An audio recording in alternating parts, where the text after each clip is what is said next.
Bismillahirrahmanirrahim. Assalamualaikum warahmatullahi wabarakatuh. Alhamdulillahirabbil alamin. Wassalatu wassalamu ala asyrafil anbiya'i wal mursalin Sayyidina Muhammadin wa ala alihi wa sahbihi ajma'in. Amma ba'd. Pertama-tama, marilah kita panjatkan puja serta puji kita kehadirat Allah Subhanahu wa taala yang pada hari ini masih diberikan kesempatan untuk melaksanakan shaum pada bulan Ramadan yang mudah-mudahan menjadi amal kita yang akan kita raih di akhirat kelak. Salawat serta salam tak lupa kita curahkan kepada junjungan alam Sayyiduna Muhammadin sallallahu alaihi wasallam. Para pendengar yang dirahmati Allah, saya di sini akan membahas sedikit ulasan tentang tajwid, juga tadarus Al-Quran disertai dengan tahsin. Maka pertama kita tahu bahwa tajwid itu berasal dari kata jawwada yujawwidu tajwida, yang artinya membaguskan. Kata tajwid ini memiliki makna yang sama dengan istilah yang populer, yakni tahsin, yang berasal dari kata hassana yuhassinu tahsina. Adapun secara istilah, tajwid ini bermakna ikhraju kulli harfin min makhrajihi ma'a i'ta'ihi haqqahu wa mustahaqqahu. Artinya mengeluarkan setiap huruf dari tempat keluarnya beserta memberikan sifat hak dan mustahaknya. Jadi tidak hanya mengeluarkan setiap huruf saja dari makhrajnya, tapi juga memberikan sifat hak dan mustahaknya. Sifat hak itu bagaimana? Sifat hak itu adalah sifat lazimah atau sifat yang melekat pada huruf itu. Adapun mustahak adalah sifat aridah, sifat yang bisa berubah atau sifat yang dibutuhkan pada sesuatu yang tertentu, atau juga sifat yang dimana dia tidak ada. Itulah sifat aridah. Maka ilmu tajwid adalah ilmu yang mempelajari cara melafalkan huruf-huruf hijaiyah agar tepat keluar dari makhrajnya dan sifat-sifatnya, baik saat huruf tersebut sendirian maupun saat berada dalam sebuah kata atau kalimat. Ini menjadi catatan penting bagi kita bahwa bulan Ramadan ini ulama menyebutkan syahrul Quran, bulan Al-Quran, di mana bulan ini yang diutamakan adalah dua hal, yaitu tadabbur dengan tadarus. Jikalau kita memilih salah satu antara tadabbur dengan tadarus, maka lebih diutamakan adalah tadabbur. Sedangkan pada pagi hari ini, pada siang hari ini ya, kita akan pembahasannya adalah tadarus. Melanjutkan sedikit ulasan teori tajwid yang tadi. apakah ada perbedaan antara tajwid dengan tahsin?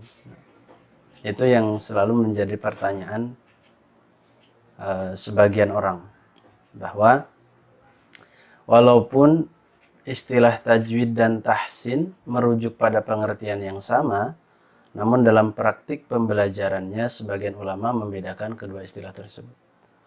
Umumnya istilah tahsin lebih sering digunakan untuk pembelajaran yang menekankan pada perbaikan bacaan secara praktis.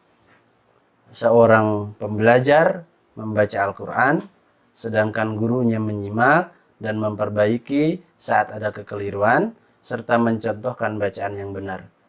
Adapun tajwid, maka lebih sering digunakan untuk pembelajaran yang menekankan pada pemahaman teoritis dalam persoalan makharijul huruf, sifatul huruf, dan hukum-hukum tajwid. Maka dalam pembelajaran Al-Quran ini sebaiknya tajwid dan tahsin itu akan lebih optimal melalui talaqi dan musyafahah, atau melatih dari lisan ke lisan antara guru dengan muridnya. Itu sedikit pembahasan tentang tajwid. Karena metode ini turun-temurun dari Rasulullah Sallallahu Alaihi Wasallam, dari Rasulullah kepada para sahabat, dari para sahabat kepada para tabi'in, dari tabi'in sampai kepada kita semua. Jadi Rasulullah pun menerima Al-Quran ini tidak dengan mushaf, yaitu atas dasar atau dari lidah ke lidah, atau dari mulut ke mulut, dari malaikat Jibril kepada Rasulullah, tidak melalui tulisan, tidak melalui catatan. Maka itu yang menjadi sebuah keaslian Al-Quran, diantaranya Al-Quran diturunkan tidak melalui mushaf. Terakhir, adapun manfaat ilmu tajwid dalam hal membaca Al-Quran, ya, karena tajwid itu selalu dengan Al-Quran. Selain Al-Quran, tidak ada yang dinamakan dengan tajwid. Yang pertama adalah menjaga lidah kita dari lahan dalam membaca Al-Quran. Apa itu lahan? Lahan itu adalah kesalahan. Maka lahan terbagi dua, yaitu lahan jali, lahan khafi. Yang kita takutkan, ya, ataupun ulama qiraat itu menekankan bahwa lahan jali itu lebih rentan dibahas untuk supaya tidak terjerumus pada lahan jali ketika orang membaca Al-Quran. Kenapa? Karena lahan jali adalah kesalahan yang membuat makna Al-Quran menjadi salah. Contoh misal, Alhamdulillahi Rabbil Alamin, lalu kita baca menjadi Alhamdulillah, ya. Nah, hak dengan hak saja, walaupun satu huruf yang berbeda ketika diucapkan, itu akan merubah makna yang fatal. Nah, maka penting sekali kita dalam mempelajari ilmu tajwid ketika membaca Al-Quran. Hadirin pendengar yang dirahmati Allah, saya mengutip daripada kitab Jazariyah dalam bab tajwid. Yang pertama itu wal akhdhu bit tajwidi khatmun lazimun man lam yujawwidil qur'ana athim. Wal akhdhu bit tajwidi khatmun lazimun man lam yujawwidil qur'ana athimun. Dan mengamalkan tajwid hukumnya wajib secara mutlak. siapa saja orang yang sengaja tidak mengamalkan tajwid saat membaca Al-Quran, maka ia berdosa. Kecuali itu bacaan orang-orang awam, yaitu orang-orang yang tidak mengerti tentang tajwid atau orang yang tidak mendalami ilmu tajwid. Maka kalaupun tidak merubah makna, bacaan orang yang memahami ilmu tajwid itu menjadi sebuah aib walaupun tidak menjadikan sebuah dosa. Karena di antaranya tajwid itu adalah membaguskan atau memperhias Al-Quran menjadi indah. Artinya indah di sini bukan segi suaranya saja, ya, tapi tajwid ini lebih memperindah. Ya, Al-Quran itu indah kalau dengan tajwid. Bayangkan kalau tanpa tajwid dibacakan, ya tidak indah.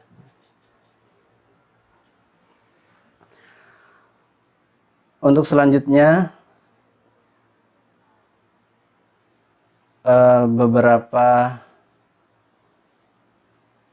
hadis yang menyertakan bahwa Al-Quran itu dibaca dengan tajwid, diantaranya adalah hadis dari Ummu Salamah. Hadis Ummu Salamah, an Ummi Salamah radhiyallahu anha, annaha ta'atat qira'atar Rasul sallallahu alaihi wasallam mufassaratan harfan. Dari Ummu Salamah radhiyallahu anha bahwa sesungguhnya ia telah menyifati bacaan Rasulullah sallallahu alaihi wasallam, yaitu membaca dengan memperjelas huruf demi huruf. Ada juga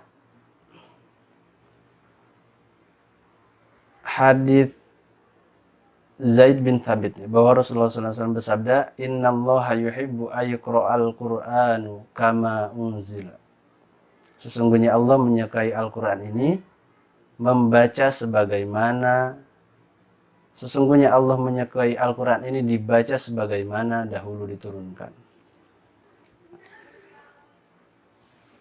Hadirin pemirsa pendengar yang dirahmati Allah, selanjutnya kita akan sedikit tadarus, ya, disertai dengan Al-Quran, disertai dengan tahsin. Kita akan baca surah yang berkaitan dengan puasa, yaitu surah Al-Baqarah ayat 183.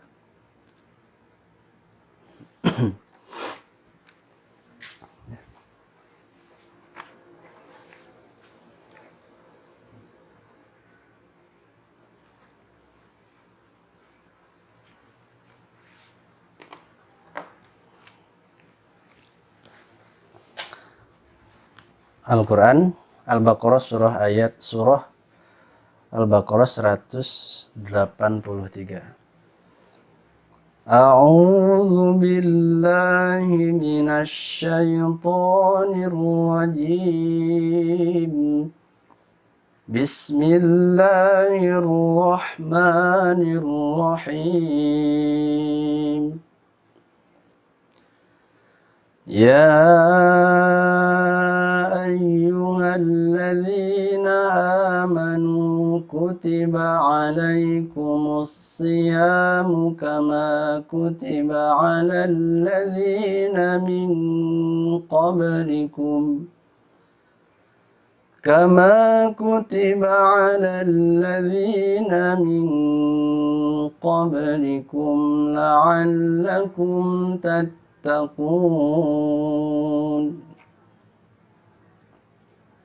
Sedikit kita bahas biasa ada kesalahan-kesalahan dalam membaca yang harus berhati-hati. Di antaranya ya ayyuhalladzina. Ya. Jadi kalimat ya ayyuhalladzina itu ada yang membaca 2 harakat, itu boleh. Ada yang membaca 4 harakat, itu lebih baik. Kalau dibaca 2 harakat, maka bukan tidak boleh, tetapi menjadi, kalau bahasa kita, menjadi kurang sopan. Ya, karena hukum tajwid atau pembahasan tahsinnya tidak dibaca. Lalu yang kedua, ayyuha. Ya. Jadi ada sebagian orang juga yang membaca ya-nya ditekan kuat. Itu yang keliru. Ya ayyuha. Nah, tapi dia menjadi mengalir tapi tidak terlalu lemah. Ya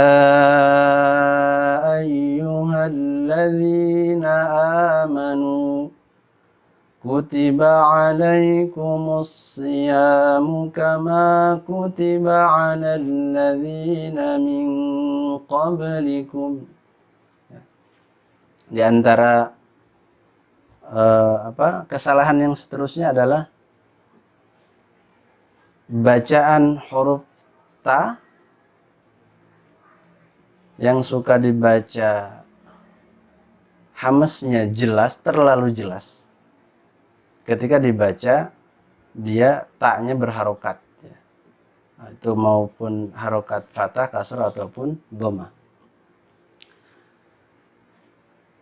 Jadi ta itu kalau dia sedang keadaan berharokat, maka hamznya menjadi dhaifah, lemah. Jangan dibaca kutiba. Itu tidak, itu keliru. Jadi taknya sedikit, hamznya hampir sampai tidak terdengar. Ataupun ada yang mengatakan sedikit terdengar desisannya itu.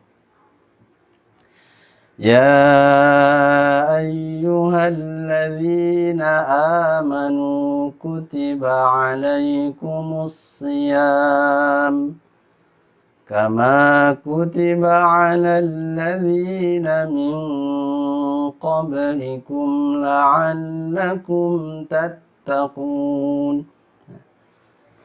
Persoalan yang selanjutnya adalah ketika orang membaca ikhfa. Ikhfa ini, ada orang yang membaca ikhfa itu tidak dibedakan, ada. Ada orang yang membaca ikhfa dibedakan tapi keliru. Contoh gini. Atau kita bahas sisi makhraj dulu ya. Ikhfa itu terbagi menjadi 3 bagian. Yang pertama adalah ikhfa aqrab. Yang kedua adalah ikhfa ab'ad. Yang ketiga adalah ikhfa awsat. Ini yang 3 ini adalah pembagian daripada sisi makhraj, bukan daripada sisi bacaan. Kebanyakan orang memahami ini adalah bagian daripada sisi bacaan. Maksudnya apa? Contohnya gini, ikhfa aqrab, maka paling dekat makhrajnya antara nun dengan huruf ikhfa, yaitu ta, dal, to. Maka orang suka baca itu harus dekat katanya. Jadi min tahtiha menjadi min tahtiha, padahal itu keliru. Jadi aqrab itu secara makhraj paling dekat makhrajnya antara nun dengan huruf ikhfa, yakni huruf ta, dal, dan to. Yang kedua ikhfa ab'ad, paling jauh makhrajnya antara nun dengan huruf ikhfa, yaitu qaf dan kaf. Yang ketiga adalah ikhfa ausat atau ikhfa pertengahan, yakni pada sisa hurufnya. Ya, tadi huruf ta, dal, dan to itu adalah aqrab. Yang kedua ab'ad itu adalah kaf dan qaf, maka selebihnya adalah ikhfa ausat atau ikhfa pertengahan. Maka ulama merinci perbedaan makhraj ini menjadikan hasil, yaitu perbedaan di atas mengakibatkan terjadinya perbedaan dari sisi kesamarannya atau dari segi bacanya. Ada 3 segi baca yang sesuai dengan uraian tadi di atas. Yang pertama, ikhfa aqrab itu disebut juga a'la darajatil ikhfa, atau tingkat kesamarannya paling tinggi. Disebut juga al-martabatul ulya, yakni pada ikhfa aqrab disebabkan kedekatan makhrajnya. Jadi dekatnya makhraj nun dengan huruf ikhfa aqrab itu bukan menjadikan bacaannya dekat, tapi menjadikan kesamarannya menjadi jauh. Ya. Berarti harus jauh samarnya. Contoh yang tadi di sini belum ada ya. Nanti kita contohkan di ayat selanjutnya. Yang kedua, ikhfa ab'ad, yaitu ikhfa adna darajatil ikhfa, tingkat kesamarannya rendah. Disebut juga al-martabatud dunya, terjadi pada ikhfa ab'ad disebabkan jauhnya makhraj nun dengan huruf ikhfa sehingga suara yang dihasilkan serupa dengan suara ang kalau dalam bahasa Indonesia. Maka ada pada kalimat alal ladzina min qablikum. Nah, jadi ikhfa ab'ad itu secara bahasa memang jauh ya. Nah, tapi secara bacaan maka dia tingkat kesamarannya rendah. Artinya dekat antara pengucapan nun kepada huruf ikhfa ab'ad ini. Min qablikum. Kalau jauh jadi contohnya itu jauh. Maka didekatkan.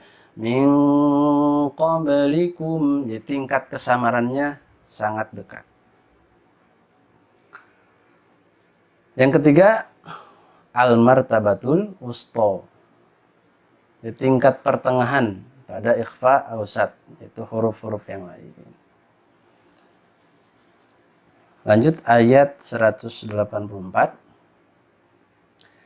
Ayyaman ma'dudat.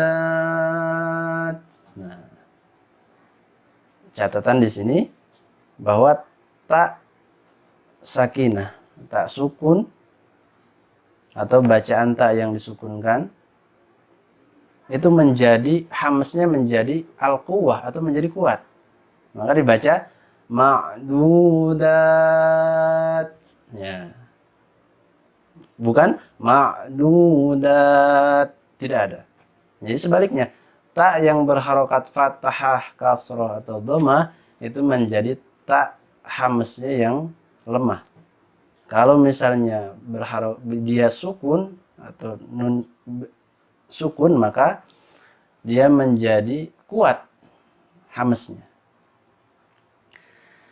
Faman kana minkum maridan aw ala safarin fa'iddatun min ayyamin ukhar. Nah, di sini ada kalimat aw ala safarin, ikhfa yang kita bahas, yaitu ikhfa ausat. Ikhfa ausat itu ikhfa yang tingkatan kesamarannya pertengahan antara ab'ad dengan aqrab. Jadi bacaannya au ala safarin, au ala safarin, atau au ala safarin fa. Jangan dijauhkan safarin atau didekatkan safarin, safarin fa. Itu keliru. Pertengahan antara ab'ad dengan aqrab.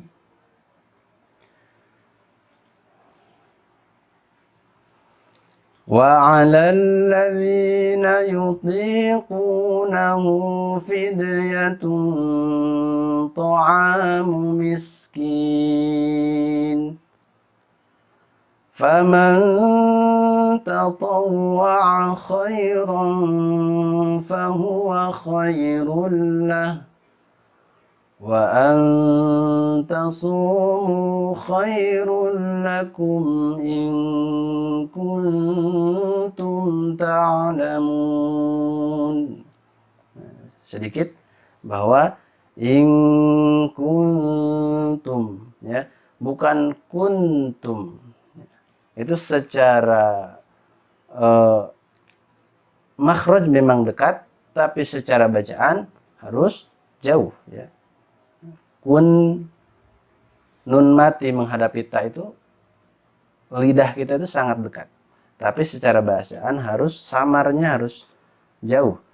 Wa an tasumu khairul lakum in kuntum, bukan kuntum. Itu yang keliru. Satu ayat lagi. Syahrul Ramadan alladzi unzila fihi al-Qur'an hudan lin-nasi wa bayyinatin minal huda wal furqan faman syahida minkum asy-syahra falyasum. Di sini ada hak dhamir yang sukun setelah mim sukun, maka harus ada bekas setelah mim. Harus ada pelafalan hak yang tersisa, tapi tidak terlalu besar. Yasum. وَمَنْ كَانَ مَرِيضًا أَوْ عَلَى سَفَرٍ فَعِدَّةٌ مِّنْ أَيَّامٍ أُخَرَ يُرِيدُ اللَّهُ بِكُمُ الْيُسْرَ وَلَا يُرِيدُ بِكُمُ الْعُسْرَ وَلِتُكْمِلُوا الْعِدَّةَ وَلِتُكَبِّرُوا اللَّهَ عَلَى مَا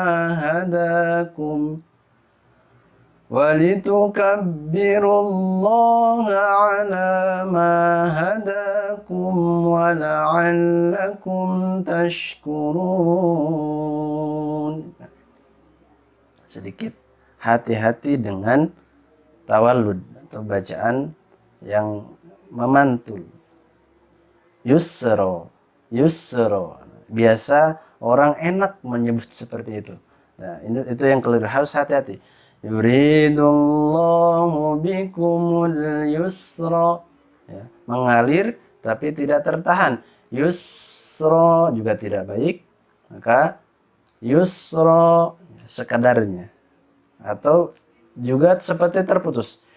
Yuridullahu bikumul yusra. Nah, itu yang keliru juga. Wallahu a'lam. Untuk tadarus sampai sini dulu, mudah-mudahan menjadikan manfaat bagi saya, terkhususnya, umumnya untuk para pendengar semua.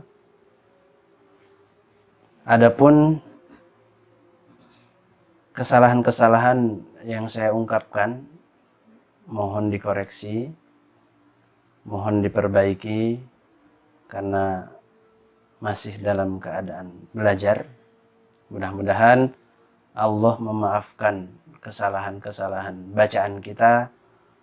Allah memaafkan kesalahan-kesalahan yang sekiranya dapat merubah makna dalam bacaan kita.